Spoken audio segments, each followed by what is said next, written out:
Olá, você ligado em nosso canal, mais um episódio do nosso Cheio de Histórias para Contar. E a história de hoje ela é relevante, mas antes de tudo, deixa eu me apresentar. Sou Agenor Santos, sou jornalista, comunicador e neste nosso canal a gente traz sempre pessoas relevantes para contar a sua história, seja ela na política, seja ela na opinião pública, o empreendedor, o empresário, não importa. A gente traz sempre assuntos relevantes voltados para a comunidade. Diretamente dos estúdios da Treehouse, a nossa produtora que também nos auxilia, ajuda você também no teu empreendimento, você que é influenciador digital, tá vendo aí alguns trabalhos, né, aqui no lado esquerdo do seu televisor, da sua Smart TV. Então, olha, fale com quem entende, essa é a Treehouse, tá querendo ter o teu podcast, tá querendo produzir o teu vídeo com altíssima qualidade de cinema. Então, aproveita, faça o seu orçamento agora mesmo e fale com a Treehouse. Essa daqui é a nossa produtora que também te auxilia nos teus negócios.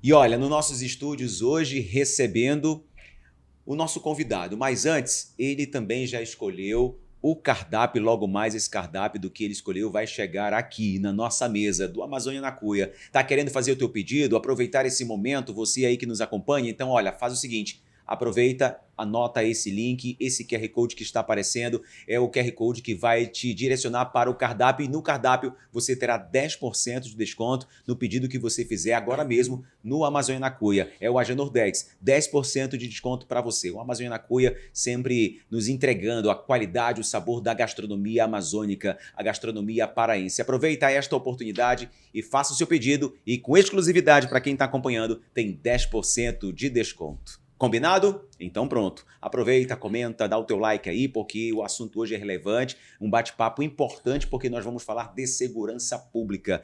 E o meu convidado, ele que começou a sua formação, a sua vida pública como praça do Corpo de Bombeiros do Estado do Pará, mas ele enfrentou o crime organizado também nas prisões, e eu estou falando agora porque ele está à frente da Polícia Militar, comandou batalhões de periferia, ele foi promovido por bravura ao salvar vidas nas enchentes recentes que foram registradas em Belém. Hoje, no Aqui Pode, uma história muito importante, muito bacana de se contar. Eu estou falando do Coronel Vicente Neto, que vai contar tudo sem esconder nada. Seja bem-vindo, meu amigo. Obrigado por atender o nosso pedido, atender o nosso convite, porque é importante a gente falar sobre segurança pública, mas saber que aí do outro lado tem um ser humano. Muito bom, Agenor. Muito obrigado pelo convite. É uma honra estar aqui no Aqui Pode com o meu amigo Agenor Santos. Amigo de muitas datas, né? Muitas matérias. Muitas operações. Muitas operações. Nós já tivemos a oportunidade de relatar e você levar o conhecimento desse público que tanto necessita eu digo assim, dessa informação séria que a imprensa ela repassa à comunidade. Repassa o trabalho relevante, né, das forças de segurança, Polícia Militar, da Polícia Civil, guardas municipais. Eu acho que o trabalho em parceria das autoridades, juntamente com a comunidade, ela é primordial no combate ao crime. E quando a gente fala em vida pública, você não deixa de ser uma pessoa pública hoje das forças de segurança, mas a vida começou como um praça do Corpo de Bombeiros há quanto tempo atrás? Isso, a minha vida, ela se deu assim na vida militar, vamos dizer assim, aquele jovem sonhador que desde os 5 anos de idade pensava em ser policial militar. O sonho não acabou ao entrar no Corpo de Bombeiros. Uma instituição que eu tenho o maior respeito, tenho muitos amigos. Entrei ali em 1994, em dezembro praticamente, a gente fez ali o primeiro encontro e depois entramos em 93 e entramos em 94. A turma Cérbero, aos meus amigos do Corpo de Bombeiro, eles sabem como nós éramos conhecidos. Vidas alheias, riquezas a salvar. E ali começou a trajetória, né?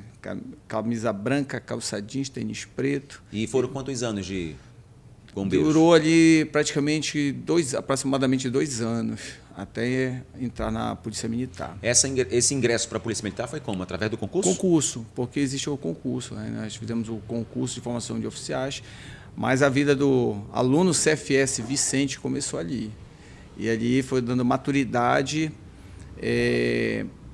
profissional e para saber realmente se era aquilo que a gente queria. Agora, e o bombeiro, ali tem muita história, sabe? Tem histórias assim que fazem tentar fazer me lembrar aqui e recordar. A gente entrava em forma ali no Corpo de Bombeiros, ali no Cefai, na Cidade Nova.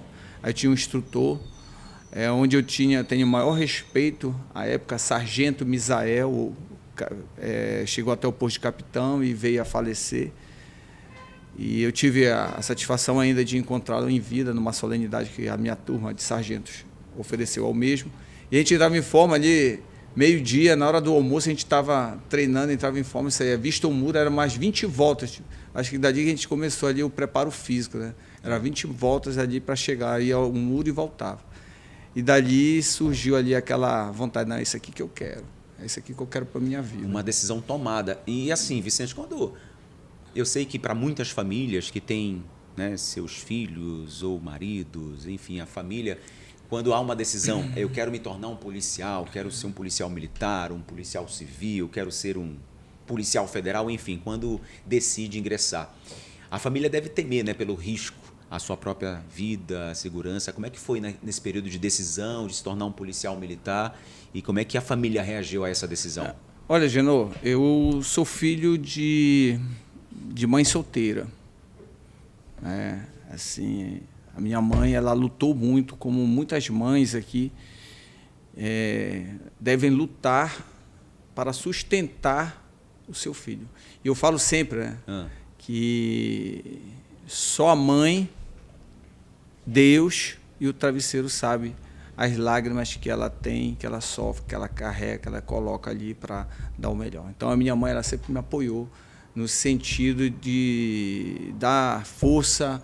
A minha mãe, um dia, quando a gente é muito novo, a gente fica naquela situação que você pega umas pressões da vida, da caserna, da vida militar, e você fica naquele desespero, não tinha celular, só tinha um orelhão, e eu ligo do orelhão para minha mãe e digo, mãe, eu vou sair daqui. Ela diz assim, fica aí, não era isso que tu queria? Então fica aí. Então a minha mãe sempre me apoiou. E minha mãe acordava mais cedo que eu acordava 4, minha mãe acordava 3 para organizar meu uniforme. Então, assim... Tiveste uma base de uma mãe parceira mesmo. Com certeza. Que lutou junto contigo. Lutou junto comigo. Ali, a minha mãe, ela esteve do meu lado todos esses anos e ainda está comigo. Né? Minha mãe hoje tem 80 anos, mora comigo. A gente sabe das lutas que nós passamos. Eu vendia laranja e banana no carrinho de mão, lá no Conjunto Maguari, para ter um sustento melhor para mim e para me ajudar. Antes da vida militar? Antes da vida militar.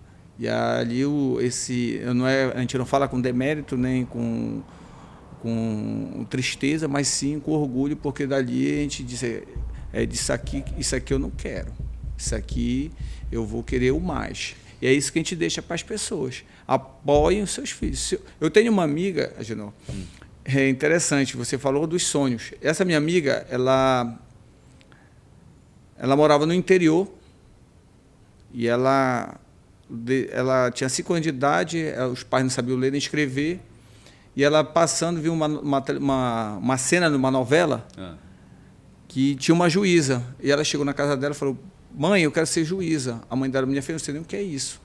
Mas se você quer ser, pronto. Ela durou anos tentando passar e aos 48 anos ela se tornou juíza.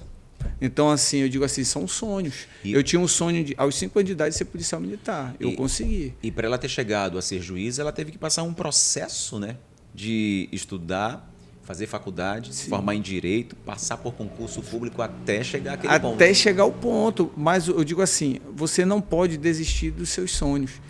E a família, ela tem que apoiar o sonho. E a família tem que acreditar no objetivo, no sonho. A primeira mão estendida é da família. Agora, Coronel, o que mudou na sua vida com a rotina da sua família em casa quando se decidiu se tornar um oficial da Polícia Militar? Olha, primeiro, quando a gente passa no concurso, você entra ali eu entrei ali na Academia da Polícia Militar com 21 anos. Com aproximadamente 24 anos. Bem jovem. Bem novo. Ali dentro, tenho vários amigos. O meu amigo, comandante-geral da Polícia Militar, o Sérgio Ricardo de Almeida Neves, que é o nosso comandante-geral, que nos representa hoje na instituição, é da minha turma, né? Então a gente lutou bastante, passamos por várias situações e eu digo assim, além das amizades da turma, a Polícia Militar me deu a minha mulher é da minha turma. Ela é oficial também da Polícia Militar. E vocês têm quantos filhos? Eu tenho 2 filhas. 2 filhas? 2 filhas. E nessa vida de caserna, o que você faz questão de passar para os seus filhos? A disciplina, o respeito são a base. Disciplina e respeito. E, Agenor, eu te falo o seguinte, eu falo uma coisa séria para minhas filhas. Eu tento pregar isso há muitos anos e prego para todo mundo. Cargos são passageiros. Títulos são passageiros. Dinheiro, para muitas pessoas, um dia pode acabar. Mas o que vai ficar, meu amigo, é o respeito. Então, eu prego o respeito por todos, e elas sabem disso. É o que a gente tenta colocar para elas, a disciplina e o respeito. E qual foi, o que a experiência no Corpo de Bombeiros te ensinou quando você ingressou na Polícia Militar? O que você levou de experiência, de conhecimento? Aquilo que você falou agora há pouco. Era isso que eu queria, era isso que eu sonhava quando eu era criança e cheguei aqui. Olha, quando eu saí do Corpo de Bombeiros, eu trouxe o sentimento da canção, Vidas Alheias, Riqueza a Salvar. É o lema na verdade, é o lema do Corpo de Bombeiros. E a gente entra ali com aquela maturidade, aquele desejo. Você passou ali, eu era sargento, tive a oportunidade de atuar aqui no primeiro GI, que ficava ali na Padre Eutíquio, que é o primeiro grupamento de incêndio, trabalhei ali.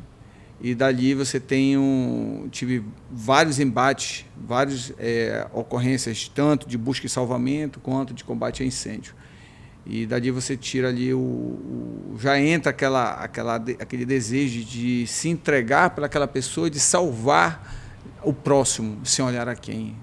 Eu vejo que ali era a sementinha do altruísmo já entrando. E quando a gente ingressa na Polícia Militar, e o lema da Polícia Militar, das polícias, é servir e proteger. Aí você só foi maturando aquilo ali. Isso faz parte até de um juramento, né? O momento ali daquela ingressão, da formação. O juramento que nós temos é no final, né? Que é com risco da própria vida, né? Todo policial e militar do Corpo de Bombeiros, a gente faz esse juramento. Agora, Vicente, hoje, em 2026, a gente está falando de 32 anos, né? Onde você ingressou na Polícia Militar. Mas ainda existe esse sonho, esse desejo desses novos oficiais que ingressaram recentemente, aqueles que vão ingressar nos próximos concursos públicos. Ainda existe esse desejo de ser um policial militar, de ser uma força de segurança? Olha, existe. O que eu sempre falo, a atividade policial militar ela é um sacerdócio. Ser policial militar é um sacerdócio, é uma dádiva de Deus. Mas o que mudou de 32 anos atrás para os dias atuais? O que mudou foi, eu digo assim, a formação. Ela ficou uma formação. Nós saímos daquele regime militar, que era muito rígido, e ingressamos aí no regime, não esquecendo a parte militar, mas entrando numa parte mais social, mais técnica, mais estudada. Então, assim, é muito legal essa mistura. Mas eu digo assim, quando você sai da academia da Polícia Militar, a gente sai com muita teoria. A gente aprende muito. São 3 anos ali de estudo. De teoria. De teoria. É muito pesado. Mas quando vai para a rua? Quando você vai para a rua, você tem uma gama de teoria, mas a gente tem uma gama de outras pessoas lá. Aquele sargento que está ali há muito tempo, que é o praça, o cabo, o soldado. A gente aprende, na verdade, quando você sai, aspirante da Polícia Militar, o recém-formado, seja oficial ou seja praça, você aprende com o mais antigo. Então, eu digo assim, respeitem o mais experiente, respeitem aquele policial que tem mais tempo naquela unidade. Ele vai te ensinar, ele vai te orientar. Respeitem. Você pode ter o conhecimento, você pode ter a teoria, mas ele tem o conhecimento da área. Eu digo assim, que a gente trabalha muito com a tríade na Polícia Militar, basicamente no 24º Batalhão, que é o conhecimento da área, a coragem do policial e a técnica. Aliando isso, você tem ali o servir e proteger, na essência, no combate a qualquer tipo de situação. Agora, coronel, eu sei que o senhor está à frente do 24º Batalhão, que é a área que comporta ali Tapanã, Cabanagem. Quais são os outros bairros? Olha, são 9 bairros. Tapanã, Cabanagem, Una, Coqueiro, Parque Verde, Pratinha, Bengui, São Clemente, que entra ali também, né, e Pratinha 1 e 2. Mas antes, por quais comandos ou por quais batalhões o senhor já passou ao longo desse tempo? Em regiões pelo interior do estado deve ter sido vários, né? Olha, região do estado, aí a gente passou pelo 4º Batalhão, que foi o meu primeiro quartel. Onde que fica? Marabá, que eu tenho um carinho muito grande. Então, ali que eu aprendi mesmo, ali você aprende ali a essência da Polícia Militar, você pega aquela tropa saindo ali daquele fato de Eldorado, uma tropa que precisava ser reconstruída por tudo que passou, e a gente trabalha ali com aquela tropa, ali que eu aprendi. O senhor estava em Eldorado dos Carajás em 1997? Não, eu era aluno. Era aluno. Mas a gente sofreu. Nós sofremos, junto com toda a polícia, com todo o Estado, porque nós fomos, por muitos anos, colocados em situações ali. Mas o senhor vê que aquilo que aconteceu foi uma fatalidade ou foi um verdadeiro massacre, pelo ponto de vista da Polícia Militar? Olha, ali não foi massacre, foi um confronto. Foi um confronto entre a Polícia Militar e pessoas que estavam ali fazendo aquele fechamento de via, que ocasionou uma situação onde as pessoas que tiveram o excesso foram punidas, né? Então, já foi transitado e julgado esse fato. Agora, eu digo assim, quando a gente chega no 4º Batalhão, você aprende ali, eu aprendi muito ali com o Cabo André, Cabo Barbosa, Soldado André, policiais que estavam ali desde quando eu cheguei. Ali eles me ensinaram. Eu me lembro que a gente fazia umas situações e falava assim, calma, aspirante, não é assim, aspirante, é por aqui. E aí, por isso que eu digo, a gente tem que respeitar o mais antigo. Do 4º Batalhão, aí eu fui para Bragança, trabalhei em Bragança, saio dali da área do sul e sudeste, entra ali na área do Salgado, totalmente diferente. Dali a gente vai para o Centro de Informação de Aperfeiçoamento de Praças. Trabalhei no Batalhão Rodoviário, trabalhei no 20º Batalhão, no 21º Batalhão, 1º Batalhão, 2º Batalhão. Passou por todos os principais batalhões. Principais batalhões da região metropolitana. Trabalhei no Marajó. Então, ali no Marajó, ali foi, eu digo assim, sempre ali, que a gente vê a realidade do Marajó. Algumas pessoas conhecem o Marajó somente pela rede social. E é muito peculiar, né? É diferente.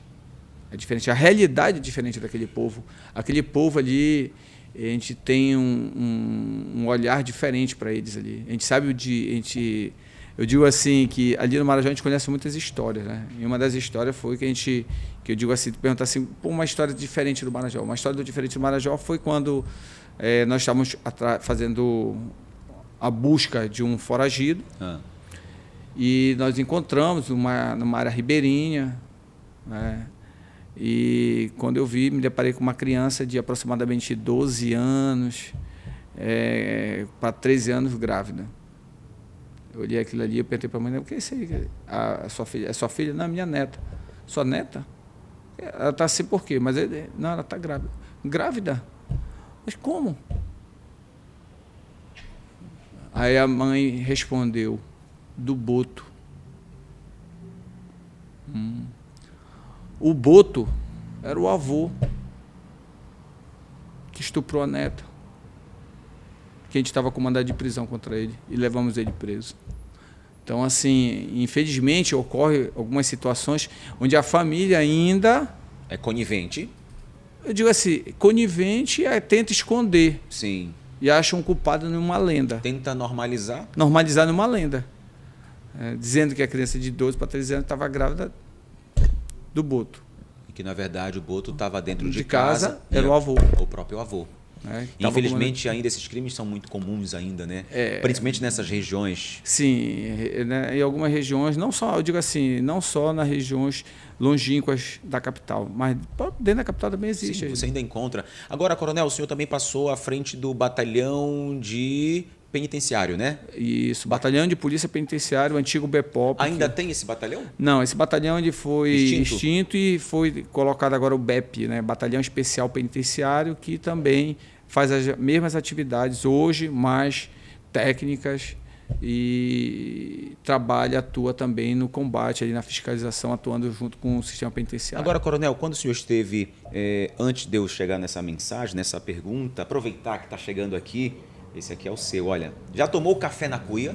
Café na cuia já. Já? Na cuia já? Já. Ah, então pronto, tomei. já está habituado. Em algumas missões em redenção ali nas tribos indígenas lá, a gente teve a oportunidade de saborear. Então saboreie, esse aqui foi preparado e colocado na cuia, é um presentinho do Amazônia na Cuia. Olha, diferenciado, viu? Uhum. Diferenciado esse aqui. Eu só. E detalhe, ele sugeriu a nossa preparadora de café que fosse bem quente, viu? Tá quente. A gente fala no interior que isso aqui é o café pela porco, né? É, o café pela porco, né? Pela porco. Quente. Quente, queima a língua e tudo mais. Isso. Então, uma delícia. Então, olha, Amazônia na Cuia, quando você for lá, eles também podem te servir um café na cuia delicioso. Coronel, quando a gente fala do batalhão penitenciário, assim como ele era conhecido popularmente, ele foi extinto. Mas teve um caso envolvendo o senhor, uma polêmica, a época que o senhor estava à frente desse batalhão, é isso? Como um comandante? Isso. Há alguns anos atrás, nós tivemos à frente do batalhão de polícia penitenciária, que era o antigo BPOP. Certo. E ali tivemos alguns embates, e teve no dia 10 de abril de 2018 uma tentativa de fuga. De fuga, eu acho que foi uma das maiores do Brasil, na tentativa de fuga e resgate. E um confronto com a minha tropa, eu estava ali apenas com 17 policiais, eram 9 presídios ali, e dentro daquele complexo. Então, nós tínhamos ali em torno de quase aproximadamente 10 mil presos, e eles queriam fazer uma fuga, tanto pelo semiaberto, que era a colônia agrícola, e tinha também o presídio CRPP-3, que era um de segurança máxima, à época. E eu estava reunido com a tropa, nós estávamos passando, a Polícia Militar em 2018 passava por uma série de situações dentro A segurança pública estava em crise nessa época. Estava em crise, os presídios eram dominados por organizações criminosas, e nós éramos ali o batalhão responsável pela segurança externa, as famosas muralhas. E naquele dia a segurança pública estava sendo atacada, muito atacada, mortes de agentes públicos, muitas mortes. E só naquele dia, foi numa terça-feira, 10 de abril, foi numa terça-feira, no domingo mataram, para te ter uma ideia, no domingo, no dia 9, 8, acho que era 8, mataram um policial militar, e na segunda-feira mataram outro policial militar, dia 9. 2 policiais militares mortos em menos de 24 horas. Eu lembro que essa época era um terror, porque eu era repórter da Record e estava sempre na rua acompanhando exatamente esses crimes, essas operações. Eram muitos policiais, pais de família, bons policiais. Muitos atentados, né? Policiais da reserva, policial civil, agentes penitenciários, porque não tinha ainda a polícia penal. Muitas pessoas morreram. E no meu batalhão mataram um policial na segunda-feira. Ele estava aqui na Sacramento, os marginais pararam a moto e executaram o policial. Uma emboscada. Uma emboscada, o policial, a gente foi para o local, fizemos todo o trâmite, velamos o corpo dele aqui, só que ele precisava ser enterrado no Marajó. Aí eu passei a noite no velório e determinei que o meu subcomandante e um outro oficial fosse fazer o deslocamento e acompanhar para fazer o enterro no Marajó com a família. E eu fiquei no quartel. Acabou o velório, acabou o embarque dele, fui lá no enterro do policial que morreu na segunda-feira, no domingo. Um outro policial que morreu no domingo. Quando nós chegamos, eu cheguei na terça-feira, no dia 10, lá no velório, eu pedi para o meu comandante, chefe, é o segundo policial praticamente que eu enterro, eu quero só ir no batalhão, assinar um documento e retornar. No deslocamento do cemitério de Marituba até Americano, eu recebo uma mensagem de um diretor, que era um oficial que estava à frente. Ele disse: Vicente, está estranho o complexo. Aí eu respondi para ele: sempre vai estar estranho dentro de um presídio, sempre vai estar conturbado. no presídio. Ainda mais ali, naquele momento que existiam ali várias fugas, várias tentativas de resgate, o crime organizado comandava as cadeias. E nós chegamos naquele local. Eu reuni a minha tropa para falar do enterro do policial. Aproximadamente entre meio-dia e 1h da tarde sai um estouro, uma das muralhas foi estourada com dinamite e começa uma intensa troca de tiro. Cai nesse momento uma chuva torrencial na região metropolitana. O trânsito fica engarrafado e nós começamos. 4 horas de troca de tiros, 23 presos que estavam armados, tentaram contra os agentes, infelizmente morreram. Nenhum servidor, nenhum policial militar foi alvejado. Nós encontramos ali aproximadamente 18 armas de fogo, foram encontradas com os presos. Não me pergunte como essas armas entravam ou entraram. É interessante que a gente conseguiu segurar essas armas, foi apresentada, os presos morreram e apenas um servidor que ele levou um tiro dentro do complexo e morreu no hospital. Então, assim, foram 4 horas intensas de troca de tiro. Eu resgatei um servidor que estava dentro do presídio com arma na cabeça. Ele conseguiu se soltar dos presos, os presos atirando. Eu fui lá junto com a minha tropa e resgatamos. O sargento Moura estava comigo, o sargento Cristiano, o sargento Joelma, tenente Vidigal, tenente Elton. Eram 17 policiais. Sim. Eu não vou mais relatar que isso pode ser injusto e deixar de falar o nome. Teve um momento que o senhor foi afastado? Não. Nesse momento, a gente respondeu esse procedimento, mas foi comprovado a absolvição da tropa. Ou seja, essa tropa, esse embate agiu sim em legítima defesa? Dentro do estrito cumprimento do dever legal. Tá? E ali foi comprovado na materialidade e foi absolvido os policiais. Após isso, eu passo para o sistema penitenciário. Aí cria-se o Comando de Operações Penitenciárias, onde eu trabalhei, mudança de governo, sai um governo, entra o governo do Dr. Helder, onde eu digo assim, ele foi cirúrgico no enfrentamento. Os índices da criminalidade eram muito altos na região, no estado. Então, por que ele foi cirúrgico? Ele foi no ponto principal.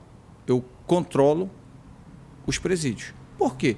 Dentro dos presídios existiam as organizações criminosas. E lá dentro, o preso andava com o celular, ele determinava os ataques a servidores, ele determinava os crimes que iam acontecer nas ruas. Os índices, não só na região metropolitana, aqui em Belém, mas em todos os estados. Então, o doutor Helder ele foi cirúrgico no momento que ele controla o crime organizado. Ele pega, coloca um secretário, o secretário faz uma estrutura, chama uma força federal que veio também, a FTIP, policiais altamente capacitados, cria-se uma tropa dentro da Polícia Militar que passa à disposição do sistema penitenciário e a gente vai para o enfrentamento. Então, a gente tira aproximadamente mais de 7 mil celulares, reorganiza o Estado, reorganiza as cadeias, diminui-se os crimes. Isso é comprovado. Nós desligamos a CPU do crime. O preso estava ali com um celular.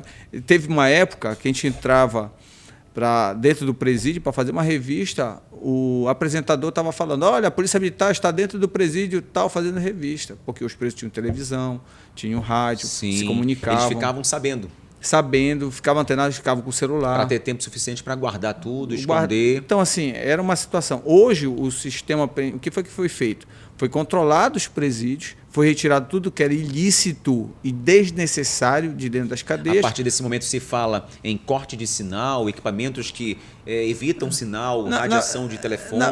Na verdade, Agenor, isso aí já tinha sido colocado em 2018, pela gestão passada. Na verdade, quando se coloca os bloqueadores de celular, que bloqueava o celular do policial, do servidor, mas não do preso. E aí muda-se o governo. O que foi feito? Em vez de tirar colocar bloqueador, retira-se as tomadas. Simples. Desligou as tomadas. Tira a tomada dos presídios. tira o celular. Então, hoje, o sistema penitenciário do estado do Pará, eu falo isso, não estou lá desde 2021, mas a gente acompanha as matérias, acompanha as notícias, é um dos sistemas penitenciários mais rígidos que tem no estado. Graças a quem? A gestão do Dr. Hélder, que ele foi, ali eu digo assim, sempre eu digo, a gente tem que dar nomes, e o nome que foi lá cirúrgico foi ele, no enfrentamento. E quando o teu nome é envolvido numa polêmica que o senhor foi afastado?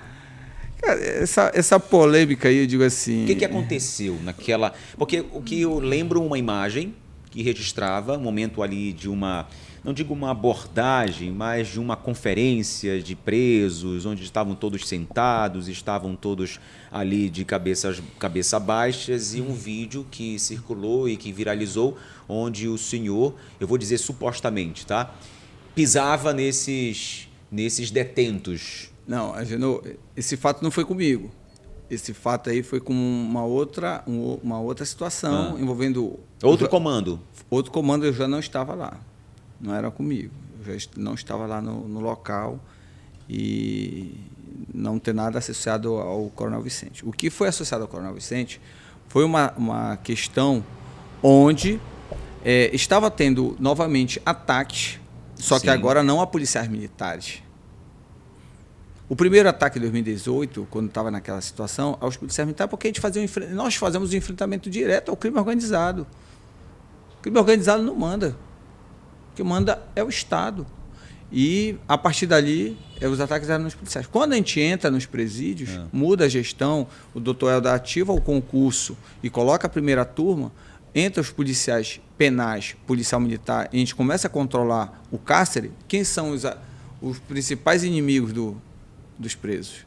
Os policiais penais, que é uma força da polícia, uma força de segurança nova, que tem muito a ajudar e contribui muito. Eu digo assim, os policiais, eles trabalham no local onde se guarda as piores pessoas, que são os criminosos, pessoas que cometeram crimes. Eles são responsáveis por fazer a guarda deles, até eles voltarem ressocializados à sociedade. Aí teve os ataques. A partir disso, eu recebi uma determinação para ajudar a identificar de onde estavam vindo os ataques. E foi pego alguns presos, que eram lideranças. Sim.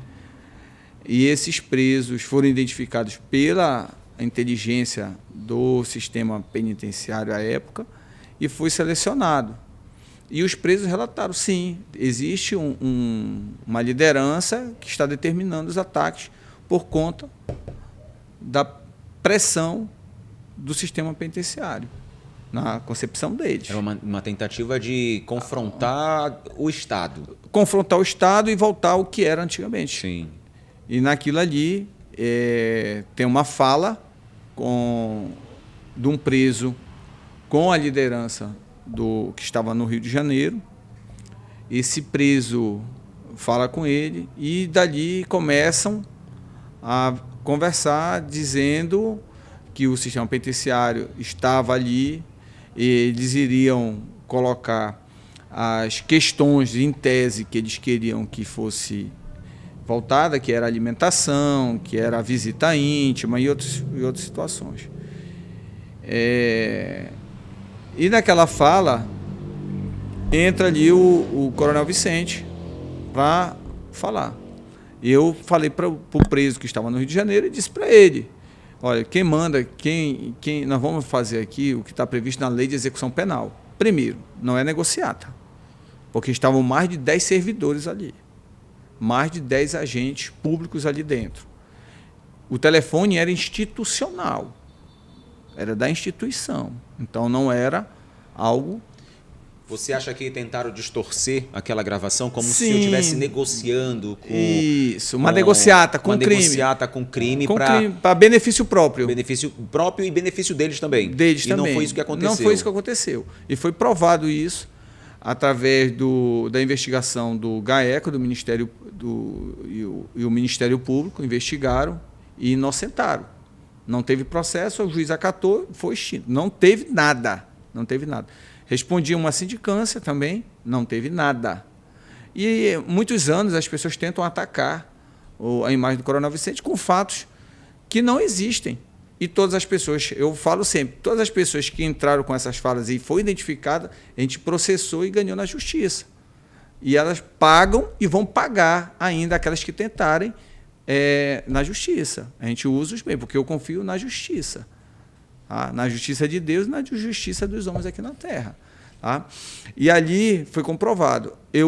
A matéria saiu, na verdade, se a gente observar, aquela matéria foi para atacar a gestão estadual, e atacaram ali a imagem do Coronel Vicente. A minha imagem ficou estampada ali mais de 8 minutos ali em rede nacional. E nós conseguimos provar na justiça que não teve nada. Entrei com uma ação contra a emissora. A emissora já foi informada que tem que dar os mesmos minutos no mesmo programa para o Coronel Antônio Vicente da Silva Neto. E já foi. Ela recorreu, Agenor. A empresa recorreu, a emissora. Mas a justiça vai ser feita. Inclusive, essa emissora, os advogados dessa emissora me procuraram querendo me pagar o valor, dizendo que o valor da indenização estaria há 10 dias na minha conta se eu assinasse lá para... Aí eu disse, não, e cadê o direito de resposta? Aí eles falaram, não, direito de resposta, por quê? Vai mexer com... Não, eu digo, ei, quem sabe quem foi atingido fui eu. Eu quero direito de resposta. Por quê? Para mim, eu acho assim, se a emissora está com medo de me dar o direito de resposta, tem alguma coisa errada. Alguém mentiu. Alguém enganou a população. E essa pessoa não foi o Coronel Vicente. E a verdade, ela tem que ser esclarecida. É importante, eu acho que é a primeira vez que o senhor fala sobre isso, né, com relação ao seu nome.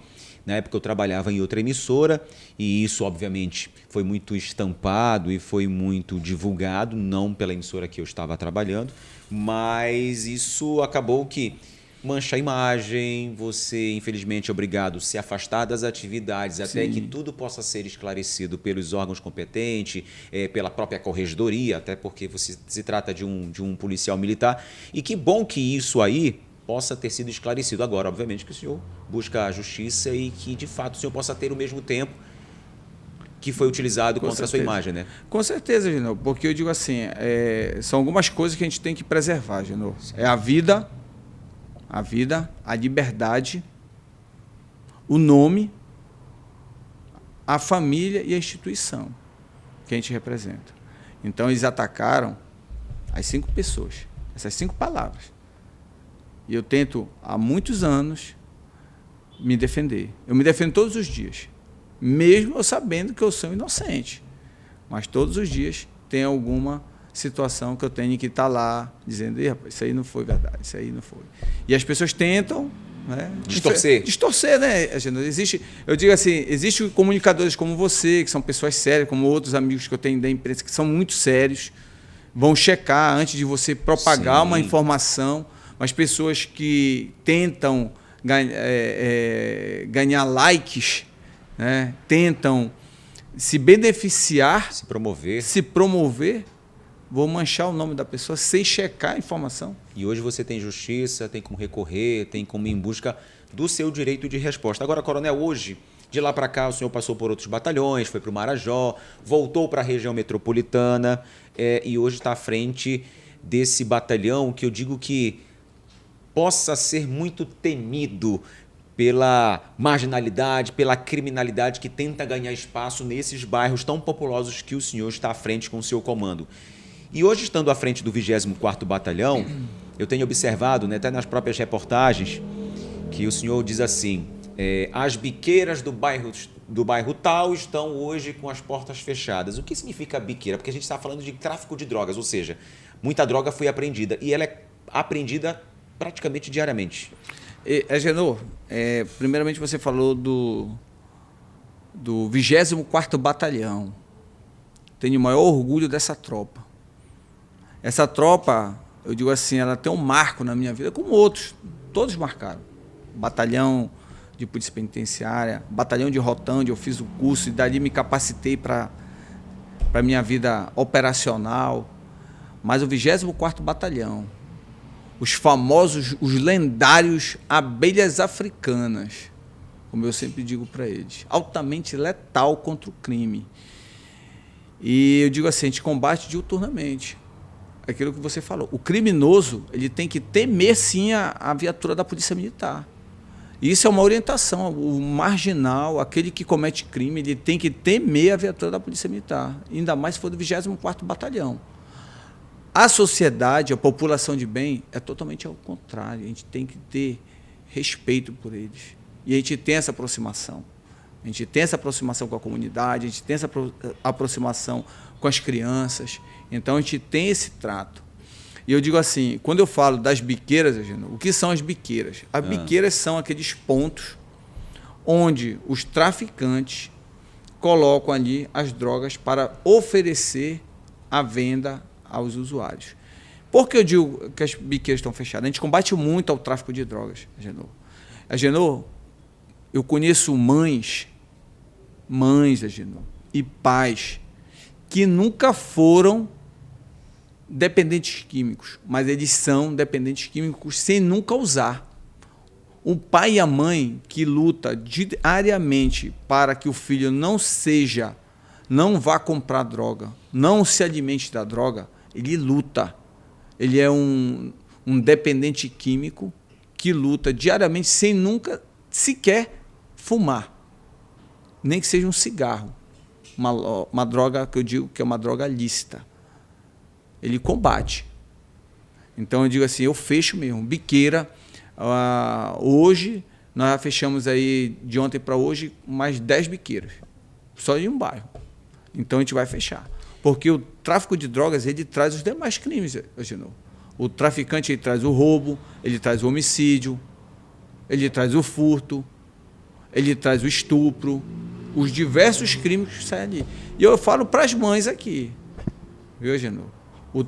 O filho dela que está se envolvendo com droga, com esses traficantes, o resultado para eles, pelos traficantes, pelo crime, são os famosos tribunais, que eles colocam lá. Se tu estiver devendo uma droga para o traficante, tu vai pagar com a tua vida. Que as leis deles são severas. As nossas leis são rígidas do Estado democrático de direito. São rígidas. Mas a lei do crime, ela é severa. E ele paga com a vida. E isso a gente mostra diariamente na televisão, viu, coronel? Infelizmente, muitos jovens que, antes de chegar à maioridade, perdem a vida exatamente por estar devendo ao crime. E quando a gente fala em jovens, recentemente casos também relacionados a jovens, inclusive com apreensões que o senhor realizou, a gente mostrou amplamente, isso até acho que viralizou o país, de uma senhora, não lembro de qual cidade ela era, eu acho que era Tailândia ou Altamira, veio para cá, para Belém, juntamente com o marido, e um dia, numa diligência do seu batalhão, o senhor à frente, para fechar uma biqueira, encontrou esse jovem adolescente lá na Boca de Fumo. E esse jovem adolescente disse quem era a mãe onde ela morava, e o senhor foi entregar ele para a mãe. Isso. E a contrapartida disso foi que a mãe partiu para cima, desesperada, revoltada, agredindo esse adolescente no meio de todo mundo. Como é que é lidar com situações como essas? Porque assim, ali naquele momento, no meu ponto de vista, o senhor está salvando uma vida. Sim. Está tentando resgatar aquele garoto para a sociedade, juntamente para a família. Responsabilidade, obviamente, dos pais. Aquela senhora, ela disse que iria voltar para a casa dela porque ela já não aguentava mais essa situação com o filho. E dias depois, o senhor novamente já não aprendeu consumindo, mas o aprendeu vendendo. Foi isso? Foi isso. Ali foi no bairro da Cabanagem. São três situações ali, Agenor. A primeira foi do adolescente que estava ali em companhia de outros. Eles iam consumir a droga, não consumiram. Por isso que eles não foram conduzidos para a delegacia, mas a gente chamou os responsáveis ali, porque lá era um ponto de venda era uma biqueira, ali na Cabanagem. E foi chegando as mães. Uma das mães chegou, No momento que eu estava conversando com o policial, ela já partiu para cima do filho e a gente mandou cessar. Disse que ela estava cansada do envolvimento com as drogas. E eu disse para ela parar, para ela se acalmar e tal, e conduziu o filho dela para a residência. Dias depois, nós passamos lá e prendemos ele já na biqueira vendendo. Porque ele pensou assim, não, eles vieram daquele dia, não vão voltar mais. Eles que se enganam. Quem conhece a técnica policial somos nós, não é você, criminoso. E nós voltamos lá e fizemos a apreensão dele e conduzimos ele para a delegacia especializada. Tinha um outro garoto lá. Esse é bem interessante. Tinha um outro garoto lá. Esse daí já vendia, só que ele não estava com a droga. A irmã dele chegou, a responsável dele, partiu para cima dele também e conduziu ele para a casa dele. Um dia depois, 24 horas depois, chega a notícia lá no batalhão. Olha, teve um homicídio na área. Homicídio na área. Aí nós deslocamos para o local. O adolescente. Que foi apreendido dias atrás. Pela irmã. Quem matou ele? O crime. Porque disseram que ele que tinha entregue a biqueira. Sabe quantos anos ele tinha, Gino? 14 anos. 14 anos de idade. A gente orienta, a gente adverte, a gente fala. As leis do crime para esses meninos que estão aí vendo todos os dias é severa. O crime não está nem aí para ti. O crime não está nem aí para o adolescente. Se tu vai lá, tu vende a droga, tu é apreendido, tu leva para a delegacia, ou tu pega o maior, tu vai preso, eles querem rotatividade. Não importa a idade, Não coronel. importa a idade, não importa se tu foi preso, se tu foi morto em confronto, ou se alguém te matou. Não quer saber, eles querem rotatividade. E sempre vai ter alguém ali naquela venda. Ele vai sempre recrutar. Recrutar. E a gente tenta acabar com isso.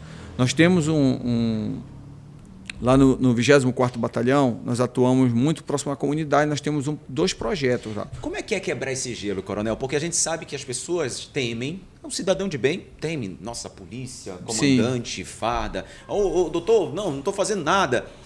Só que aí atrás tem um ser humano, que também é pai, é marido, né? é avô, é tio, não importa. Mas como é que é lidar nessa contrapartida? Porque quando o senhor fala que o senhor apreendeu um adolescente, esse adolescente ali ainda foi resgatado, mas infelizmente depois perdeu a vida por estar ali devendo ao crime. Mas lá atrás tem os menores de 5, 10 anos que sonham ser policiais. Como é que é essa aproximação com a comunidade, visto que a polícia possa ser temida na comunidade? Genô, essa quebra de paradigmas aí que a gente tenta mostrar todos os dias. Eu vim de periferia, eu vim de área onde a pobreza era real. Depois eu me mudei para um outro conjunto, lá um conjunto Maguari, onde eu trabalhei, e hoje eu sou um dos comandantes da área. É muito louco isso, né? Sim. Se a gente pensa, nem nos melhores sonhos a gente pensa, né? Você trabalhou ali, vendia laranja, trabalhava na feira, vendia no carrinho de mão, e hoje eu sou o comandante da área. Podia ter ido para o lado do crime? Poderia. Poderia ter ido para o lado das drogas? Poderia. Mas o estudo me salvou. Então a gente tenta passar isso para a família. Mostrar que a realidade é essa. É o estudo. E quando a gente entra ali com a comunidade, não é fácil. A comunidade ela se sente acuada. Mas eu digo para a comunidade, o crime organizado não manda. O crime organizado não manda. A polícia militar vai entrar em qualquer local para fazer um território de paz. Qualquer local onde o crime tenta recrutar ou estabelecer, quem vai se estabelecer lá é o Estado. É o Estado que vai se fazer presente. E a gente mostra isso para a comunidade. E a Polícia Militar tem um projeto chamado PMZito. Tem vários projetos. E um dos projetos que nós temos no 24º Batalhão é o PMZito. São um projeto que trabalha com crianças de 10 a 14 anos, que tem que estar estudando, matriculado, sim, de vulnerabilidade social, e a gente trabalha com eles. O projeto tinha, ano passado, quando eu cheguei em outubro, tinham 47 alunos. 47 alunos no projeto. E devido a essa aproximação com a comunidade, que é fantástico, a comunidade se sentir protegida, se sentir abraçada, acolhida, respeitada. e você mostrar que o criminoso nenhum anda ali. A gente sabe que é difícil. Tem várias situações, Agenor. E a gente pega essas crianças e faz um trabalho de excelência em dezembro e abre a matrícula em janeiro. Sabe quantos eu tenho hoje, Agenor? 205. Inscritos. Fazendo o curso de PMzito. E todo dia eu recebo mais demanda. E o que eles aprendem no curso de PMzito? Eles aprendem cidadania, disciplina, ética, valores, conhecem locais públicos que vão agregar. Hoje eu reuni com todas as famílias. E o interessante é que o relato delas é a mudança de comportamento. E a gente resgata esses meninos. Hoje, aquele menino que não queria estudar, hoje ele quer estudar para ser policial militar. Ele vê naquele policial militar que está à frente do PMzito, que não é só o Coronel Vicente, são vários bons policiais. Eu tenho uma tropa de excelência. A Polícia Militar tem uma tropa de excelência. São 18 mil homens que trabalham com servir e proteger. E em todos os cantos do Estado existe lá uma célula do PMzito, existe uma célula do PROEST, que é outro programa excelente de combate às drogas. E a gente resgata isso da comunidade. Você revive isso aí. Então, tem essa aproximação. E, além desse projeto PMzito, a gente cria o Sementes do Amanhã. Projeto que surgiu eu digo assim, do estalar de dedos. Um dia, andando ali pela área, eu passei num patrulhamento e vi uma criança de aproximadamente 8 anos de idade falar para mim: cuidado com a facção. Olha a facção. Aí eu parei a viatura, desci. O que foi que tu falou aí, garoto? O que é facção? Eu não sei, tio. Então vai dormir. Bora, pode entrar. Mandei todo mundo entrar. Acabei com a brincadeira na rua, mandei todo mundo entrar. Aí eu entrei na viatura e fui, digo, facção, menino desse aí de 8 anos, 9 anos, falando facção. Nem sabe o que é facção. Sim. Mas ali é o meio que eles vivem. É o meio que eles estavam. Aí instala no Coronel Vicente o Sementes do Amanhã. A gente para a viatura todas as sextas-feiras e coloca os meninos para dar uma volta. Coloca todo mundo para dentro, mas não no camburão. Não no camburão. Eles entram e a gente dá um passeio. Cara, eu faço isso aí desde dezembro. E assim, Vicente, eu achei fantástico, porque eu vi, né, nos recortes, nas imagens, a criançada feliz da vida, sorrindo que só, achando muito bacana aquilo ali. Quem é que nunca sonhou em entrar numa viatura, dar uma volta? Todo mundo. E a gente quebra paradigmas. É um serviço da Polícia Militar. Nós, policiais militares, nós trabalhamos diuturnamente, cara, no combate ao crime. E quando você chega ali, você tira aquela máscara, você pega uma criança de 8 anos que diz, olha a facção. Cara, nem sabe o que é isso. Eu vi um dia desse que vocês botaram umas idosas, eu acho. Cara, é fantástico. Foi o outro lado. A gente estava numa reunião e aí a comunidade lá do Tapanã, ela disse assim, a gente quer dar uma volta. Bora dar uma volta. Eu digo assim, pô, eu peguei as crianças de 5, 6, 7, 8 anos, eu não vou pegar esse senhor de 60 a mais. Dei uma volta com ela, pô, fantástico. Então, assim, você aproxima. Hoje, a gente já tem esse projeto, que é da Semente do Amanhã, que a gente para ali, dá uma volta, conversa com as crianças, a gente faz distribuição de várias coisas, leva pipoca, leva doce. Então você agrega. Hoje, aquela criança que falava facção, hoje fala, eu quero ser polícia. Eu quero ser PM. Eu quero ser igual a Soldado Maria. Eu quero ser igual o Sargento Jones. Eu quero ser igual o Sargento Parandi. Eu quero ser igual o Soldado Levi, o Cabo Vitor. Os policiais que andam ali, todo mundo se identifica com alguém. Agora, coronel, o senhor agora há pouco falou, quando o senhor esteve à frente do batalhão penitenciário, a situação ali do Estado era onde partiam-se os comandos dos detentos ligados a facções criminosas para tirar a vida de agentes de segurança pública.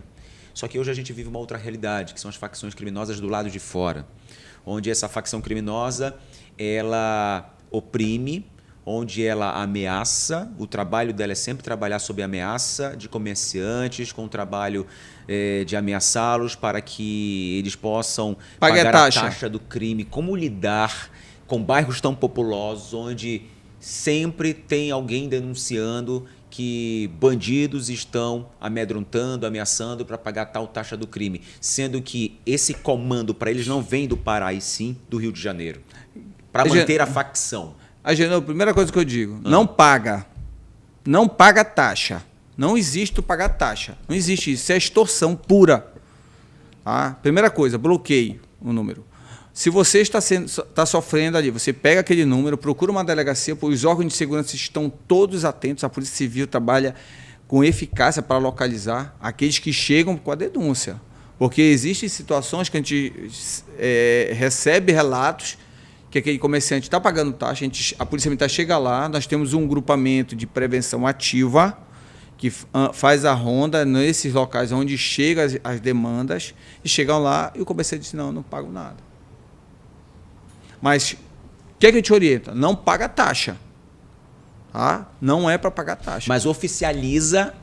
Aí o que você tem que fazer? Qual é a orientação que a Polícia Militar dá? Você pega aqueles números, leva numa delegacia, faz o registro do boletim de ocorrência, a Polícia Civil ela vai tentar localizar aqueles números.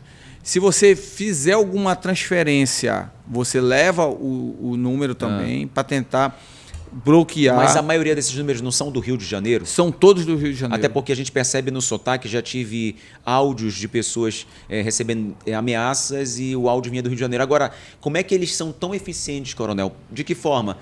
Quase que sabe a tua vida inteira, mesmo não estando perto de você. E aí você se sente ameaçado. A maioria desses comerciantes, dessas pessoas que são ameaçadas, elas preferem viver no anonimato, com medo até de denunciar. Isso acaba dificultando o trabalho das forças de segurança na investigação. O que é que acontece? Hoje, a rede social é tão ativa que você diz assim, olha, eu estou aqui com a Agenor Santos, no Aqui Pode. Já publiquei aqui. Então, o cara já sabe. Então, eles fiscalizam a tua vida. Eles vão ver a tua vida, a rede social, Facebook, Instagram da vida, vão verificar e vão pegar ali relatos seu ali, joga o seu nome ali, joga a empresa X ali na rede social e vou pesquisar. Hoje está ali. Se você jogar, o IA está ali para lhe dizer tudo que você tem da sua vida, quem é a pessoa. Sim. E dali você extrai e vai tentando extorquir de todas as maneiras. Eu conheço pessoas que, infelizmente, começaram a pagar, e eu falando não paga, procure os órgãos, e a pessoa pagava. E o que acontece? Isso é uma bola de neve. Mas qual é a orientação do sistema de segurança? Pegou o número, delegacia faz o registro. Se você receber a denúncia que vai ter ataque, que vai ter alguma situação contra a sua integridade física ou alguma situação de ataque contra sua empresa, procure de imediato ligar para o 190, que a viatura da Polícia Militar vai chegar o mais rápido possível. Por exemplo, teve um caso agora recente em Quaraci.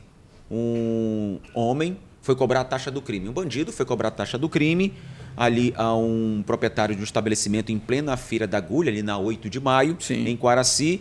E um policial à paisana viu aquela situação do cara sendo ameaçado, houve troca de tiros, uma pessoa inocente foi atingida, mas creio eu que não tenha sido, esteja fora de perigo, mas ela foi atingida. É um exemplo clássico da taxa. E o que a gente percebe, Coronel, pelo trabalho e pelo que a gente aprende com os senhores quando há essas operações, é que eles sempre ameaçam, amedrontam os menores, porque os médios e grandes, eles dificilmente vão ter essa resposta e rapidamente os maiores e grandes empresários ali, empreendedores e empresários do local, já vão logo acionar as autoridades. Então, assim, eles preferem trabalhar no psicológico dos menores para se sentirem ameaçados e pagarem a taxa. Na verdade, existe ali a questão como você falou, invasão de mente. Eu vou invadir a mente daquele proprietário ali e vou ameaçar. Existe também, Agenor, por exemplo, eu conheço empresas aqui, pessoas que trabalham, que o cara não faz nem um cadastro do funcionário. Pô.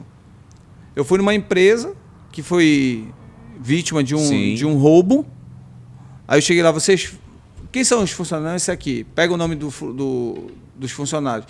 Dos 10 funcionários, 4 com passagem pelo sistema prisional. E a pessoa não sabia. E quais os crimes que esses 4 tinham passado? Todos por 157. Respondiam por 157, que é o roubo. Então, assim, você tem que fazer um crivo do quem você está contratando. Hoje em dia, você tem ali mecanismos para checar a pessoa que você vai contratar. Agora, você tem, eu digo sempre, não pague a taxa, procure os órgãos de segurança pública, nós estamos aí diuturnamente abertos para combater. É uma situação É igual, não sei se tu lembra, aquele do trote do sequestro, que Sim. tinha ali logo no início dos anos 2000, né? Do A falso sequestro, falso né? sequestro, né? Ligava e dizia, eu tô com a tua filha aqui, tal. Aí eles evoluíram e a gente também estava evoluindo. E já foram presos. Agora... Existem casos aqui em Belém que já foram presos quadrilhas de pessoas usando cobrando a famosa taxa do crime. Agora, coronel, isso também, com relação à taxa do crime, a gente sabe que anteriormente, década passada, tempos atrás, as facções criminosas elas se sustentavam do tráfico de drogas, seja interestadual e internacional. Hoje, com o trabalho de desempenho das forças de segurança no combate, fiscalização, quebra das pernas das facções com relação ao tráfico, exatamente porque, por exemplo, hoje nós temos as bases fluviais da segurança pública em pontos estratégicos, nos rios também do estado do Pará. Cada vez mais as nossas fronteiras estão vigiadas, fiscalizadas. Isso ocasionou uma quebra no tráfico, ou seja, nos traficantes, nos narcotraficantes. Como é que eles se mantêm? Hoje eles se mantêm exatamente com a ameaça, a taxa do crime, tentando impor aquele trabalhador a pagar a internet que eles oferecem, o gasto tem que ser deles, como acontece no Rio de Janeiro. O senhor acha que aqui no Pará ou aqui em Belém a gente está fora dessa realidade? Olha, o que acontece? O combate ao crime organizado, eu digo sempre, começou em 2019, dentro dos presídios. Todas as lideranças, todos os presos que têm cargo e função, eles estão em presídios federais. Ponto. O que acontece? Perdeu-se o controle. Alguns presos aqui, alguns criminosos que estão se elevar no crime, estão fora do Estado. O serviço de inteligência, a Polícia Civil, ela já foi prender muita gente em Santa Catarina, já foi prender no Rio de Janeiro, já foi prender em Manaus. A Polícia Civil ela tem um combate diário, ela tem um trabalho de inteligência muito forte para localizar e fazer Sim. a prisão. Tá? E as bases, elas são fundamentais, foram essenciais, porque você fechou ali a entrada pelos braços de rios. Sim. A nossa área hidroviária é muito grande e a gente conseguiu fechar. Como é que eles tentam se manter? Através da cobrança da taxa, a questão de cobrar internet em alguns pontos, quando são identificados, a gente acaba com isso. Existia ali o bairro da Cabanagem, eles encheram de monitoramento de câmeras. Sim. Nós tiramos todas as câmeras que estavam ali, porque eles controlavam de outro município, o bairro era na Cabanagem, eles estavam comandando e coordenando lá em Ananindeua. Então, já quebramos todos ali. Então, a gente vai fechando. Então, assim, eles tentam extorquir as pessoas com essa taxa, mas a orientação que eu digo, confio no sistema de segurança pública. O sistema de segurança pública do Estado do Pará, ele é um dos que mais produz, está aí os números, a redução da criminalidade. A Polícia Militar, a Polícia Civil, a Polícia Penal, estamos aí diariamente lidando com esses criminosos. O serviço de inteligência da Secretaria de Segurança Pública, ela é muito eficaz, ela é muito cirúrgica. Trabalhamos em conjunto para coibir e combater o crime. As pessoas de bem têm que confiar. Eu falo sempre, confiem na Polícia Militar. Nós somos o patrimônio do povo paraense.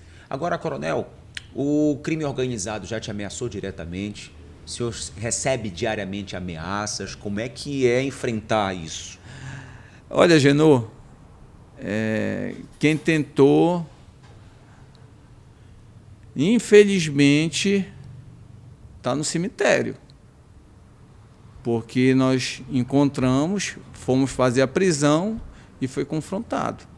Aqueles que vêm para tentar ameaçar servidores públicos, nós vamos dar resposta à altura. O Estado está aí para dar resposta à altura. E nós fomos e identificamos, fizemos a diligência, encontramos o indivíduo, ele sacou uma arma contra as equipes e foi neutralizado. É a famosa intervenção. Intervenção policial. Tá? Morte legal de agente público do Estado. Então, todos aqueles que vêm para tentar ameaçar, seja um policial militar, seja uma pessoa de bem, nós vamos atrás para fazer a prisão. Resultado, ou ele se entrega, ou ele, se ele for para o confronto, vai ter o revide dessa injusta agressão pelas forças policiais. É a famosa injusta agressão, né, coronel? Injusta agressão, que o cara está armado. Agenor, eu falo muito assim, o cidadão de bem, a pessoa que vai ser abordada, ela tem que entender que a abordagem policial é com o intuito de coibir. Sim. Coibir algum delito. Por que as pessoas ainda se incomodam com a abordagem policial, fiscalização? A polícia tem que estar prendendo bandido e não fiscalizando moto.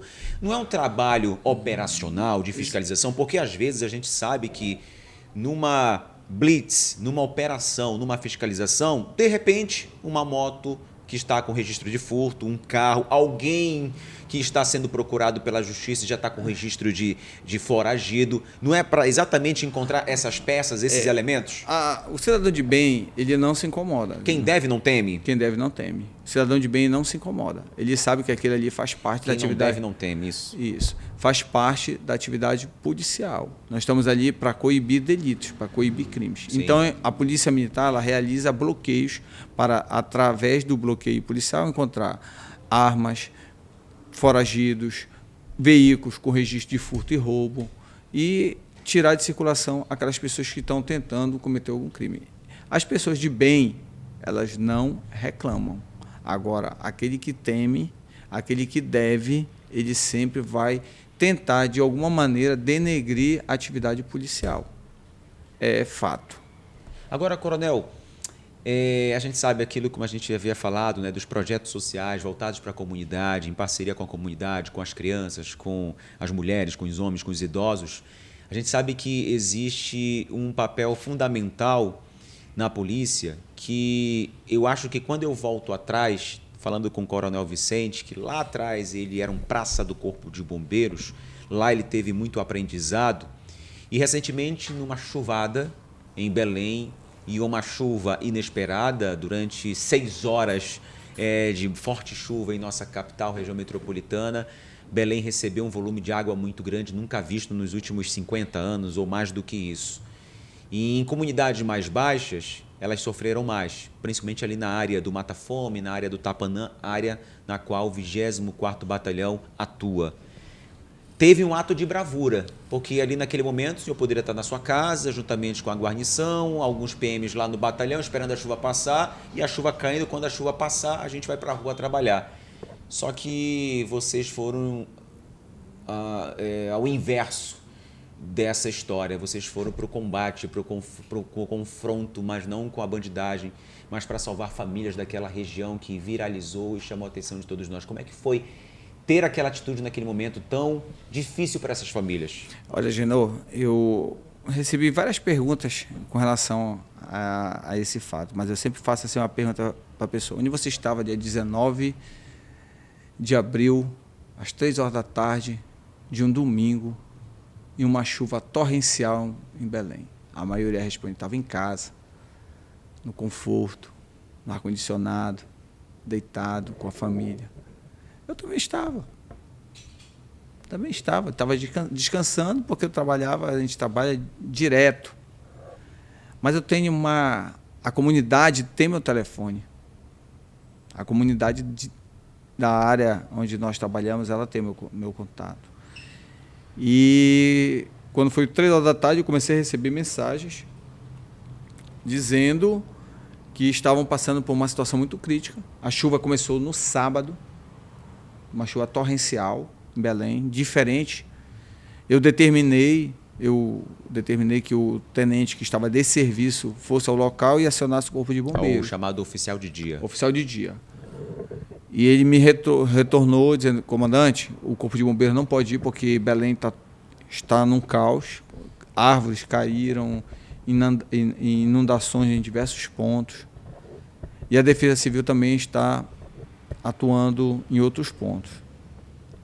Aí a pessoa, a pastora Neuza, que eu tenho o maior respeito por essa mulher da comunidade, ela manda uma mensagem Eu acho que ali aquela mensagem não era só a pastora Neuza não que estava mandando eu ir, acho que era a sociedade paraense como um todo. Tá dizendo, te levanta e vai, cara. E ela falou assim, coronel, só Deus e o Senhor para vir nos ajudar. E de imediato eu escutei aquilo, me levantei, a minha família falou, a minha mulher falou assim, o que tu vai fazer?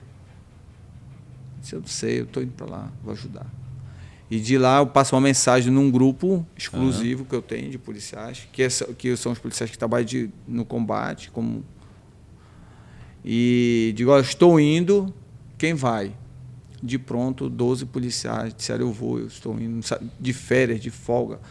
Policiais, eu fui para o quartel, nos reunimos no quartel, os policiais começaram a chegar todos molhados, que vieram de moto, outros vieram de apoio, e de lá nós deslocamos para o local onde nós vimos aquelas enchentes.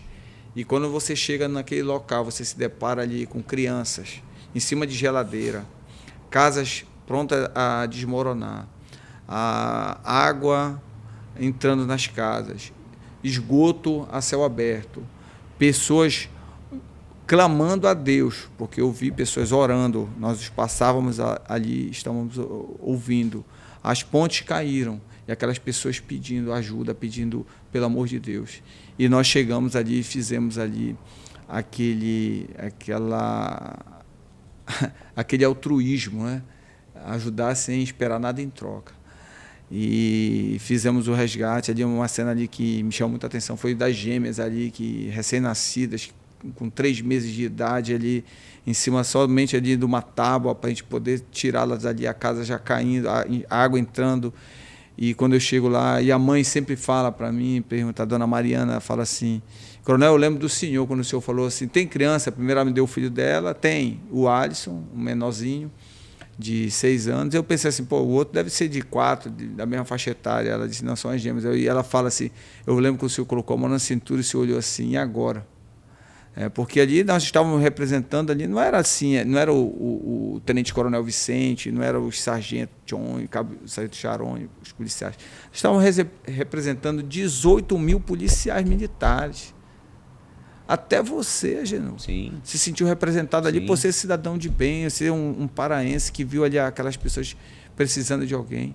E dali a gente resgata aquelas crianças ali, saímos ali, levamos para uma casa que estava dando apoio da comunidade e fizemos o resgate das pessoas.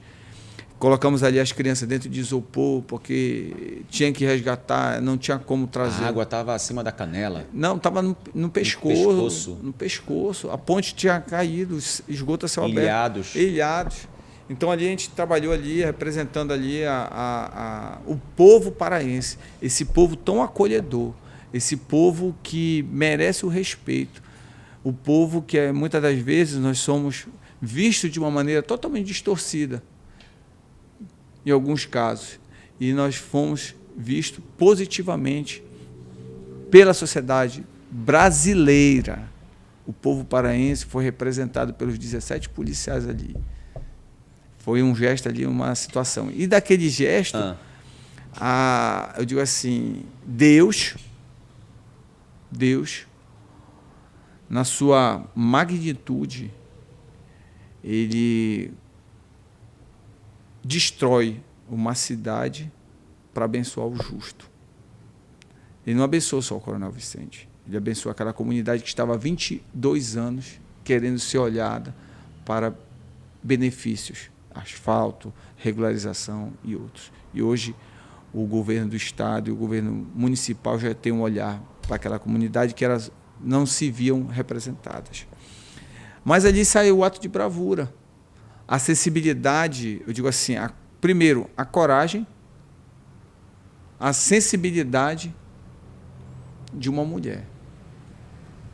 Ponto. Quem me promoveu? Quem promoveu o coronel Vicente? A governadora Hanna. A acessibilidade foi dela. Ela viu ali o gesto, a atitude dos policiais. Ela é nossa comandante em chefe. Ela comanda a Polícia Militar, ela comanda o Corpo de Bombeiros. É o cargo que ela exerce. E até aquele momento o senhor era tenente-coronel? Eu era tenente-coronel. E já tinha passado 11 promoções. 5 anos lutando para ser promovido. A última patente. A última patente. Coronel fechado. Para ser coronel fechado. É o que representa aqui no seu ombro, desculpa ali. As 3 estrelas. As 3 estrelas. Mostra aqui, ó. Mostra as 3 estrelas, essa aqui. A ponte aqui assim, ó. Essas são as 3 estrelas, ó. Essas 3 estrelas. As chamadas estrelas fechadas do comandante da Polícia Militar, Coronel Vicente. Eu sei que o senhor não teve esse ato pensando na consequência que poderia jamais. acontecer. Agenor, algumas pessoas falam assim, cara, se fosse planejado... Foi promocional. Fosse proporcional, digo assim, eu tenho no grupo 26 policiais. E bons policiais. Policiais que eu digo assim, que são casca grossa. São pessoas ali que a gente pode contar. Eu tenho outros amigos policiais também, que eu poderia dizer assim, ei, vem pra cá que vai dar certo. Ei, fulano, vem pra cá que vai dar certo. Não teve isso, cara. Foi quem quis. Pô. E eu vi que o senhor, quando foi chamado pela governadora, o senhor não foi sozinho. Não. O senhor levou cada um daqueles homens que estiveram com o senhor naquele dia, foi isso? Isso. Foi promovido o tenente-coronel Vicente, ao posto de coronel, e mais 16 policiais militares. Histórico. Isso aí está na história da Polícia Militar. Existe a canção da Polícia Militar, ele diz, uma das linhas da canção fala assim, o teu nome está gravado na história, ligada de um bravo e grande herói. É o que representa os 17 policiais. O senhor se sente herói hoje? Não. Me sinto um servo de Deus. Estou para servir e proteger. Estou para servir e proteger. E a partir desse momento que o senhor é promovido, que amplamente a sua figura, a sua imagem, olha como a vida dá voltas. Sim. É interessante, né? O senhor teve a sua vida ligada a algo que o senhor não cometeu. Estampada aí. Porque foi, de fato, como o senhor falou, comprovado que não havia irregularidade ali, que era algo institucional, onde a sua imagem foi escrachada, foi exposta. Colocaram, talvez, eu acho que o senhor deve ter se sentido um bandido ali, como se fosse um bandido, o senhor não cometeu crime algum. E, de repente, anos depois, o senhor é promovido num ato de bravura, talvez ali intencional, né? Tensional, na verdade, não teve aquela intenção de vou fazer isso porque eu vou ser promovido agora, vou chegar e fechar minhas 3 estrelas. Não foi com esse pensamento. E hoje o senhor é reconhecido. E tenho visto amplamente o seu trabalho nas parcerias, nas operações. Agora o Vicente não sai mais das redes sociais. Existe um Vicente aí que um dia planeja ser um homem público, só que na política? Olha, Genô, eu venho trabalhando há 32 anos no combate ao servir e proteger a sociedade. Eu conheço muito local. Conheço esse estado aí, conheço áreas, conheço regiões. Conheço o que o meu policial passa dentro de uma viatura. Vida pública a gente já tem, porque você está exposto.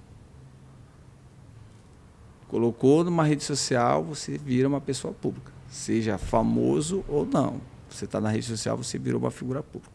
Agora, candidato, ainda não. Tem essa intenção? Se eu for procurado,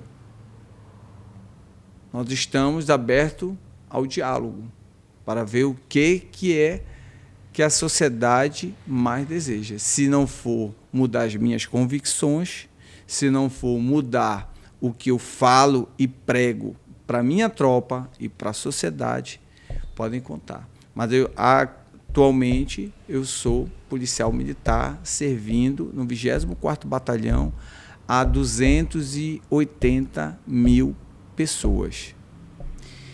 E já que a gente tocou nesse assunto, a gente sabe que a segurança pública do Pará, ela ao longo dos anos recebe investimentos, novos concursos públicos, o combate à criminalidade. O senhor acha que a segurança pública do Pará está no caminho certo? Está no caminho certo. Nós temos aí eu digo assim, um combate diário. Nós investimos na inteligência, nós investimos no equipamento e estamos ali também trabalhando no investimento do homem. Sim. Do homem. Precisamos desse investimento no homem. E, com certeza, resultados terão a melhorar. Agora, Coronel, o senhor acha que a polarização política ela atrapalha o trabalho da polícia no Brasil ou aqui mesmo no estado do Pará? O senhor acha que existe também polarização dentro das forças de segurança? Isso acaba atrapalhando? Um pouco. Mas a Polícia Militar ela consegue... Nós temos a hierarquia e disciplina, a gente consegue diminuir essa polarização. Se manter neutro. Neutro nesse contexto, né? Porque a gente tenta ser... Nós somos, na verdade, Estado. Nós defendemos uma bandeira. Nós defendemos um povo. E o povo paraense. A gente consegue ali, com esses dois pilares, saber bem diferenciar aí essa polarização. Agora, Coronel, como é que foi passar lá pelo batalhão de Rotan? Porque eu acho que é um batalhão assim meio temido, né? Onde o trabalho policial ali dentro daquele batalhão ele é diferenciado, assim como o BOPE é diferenciado. Cara, assim, o trabalho de Rotan ele é diferenciado pela postura do policial também, né? Pelo treinamento, que é um pouco mais rígido. E eu digo assim, a criminalidade tem que temer mesmo a polícia, seja do 24º Batalhão ou Batalhão de Rotan. Quando o cara vê aquela boina caída na cara, ele fica com medo, cara. A gente era para cima. Eu formei no curso de Rotan. Passou quanto tempo lá? Passei 3 anos. Fiz o meu curso de Rotan em Goiás, na Polícia Militar de Goiás. 90 dias de curso de Rotan. De lá a gente trouxe e conseguimos, juntamente com uma equipe, não é equipe, é uma equipe. E nós fizemos a base. Foi todo mundo, foi construído, do soldado ao comandante. Todo mundo junto e misturado conseguimos moldar o batalhão de Rotan que é hoje. Não existe, foi tu que fez a Rotan, foi eu que fiz a Rotan. Não, foi uma construção de várias mãos, foi uma sinergia de pessoas que tiveram o objetivo de construir esse raio imortal que hoje perdura no batalhão de Rotan.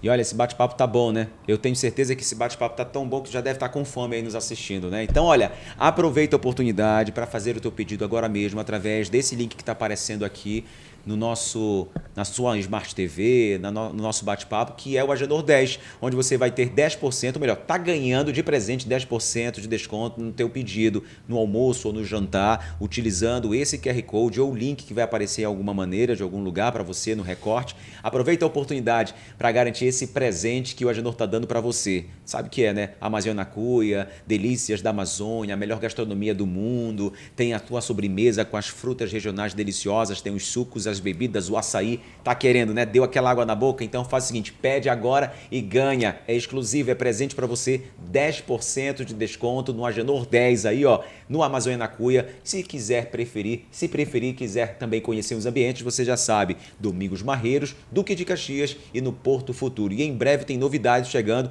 no Amazônia Cuia, viu? Em breve a gente vai contando para você aqui no nosso Aqui Pode. Coronel, vamos caminhando para a reta final do nosso bate-papo. Um bate-papo muito bom, onde a gente pôde tirar muitas dúvidas conversando com o senhor, mas a gente vai fazer um bate-bola rapidamente. E eu te pergunto, nesse primeiro bate-bola, nessa primeira pergunta, um medo? De não ver meus netos. Ser policial no Pará é? Servir e proteger, atuar com técnica e responsabilidade em prol da comunidade.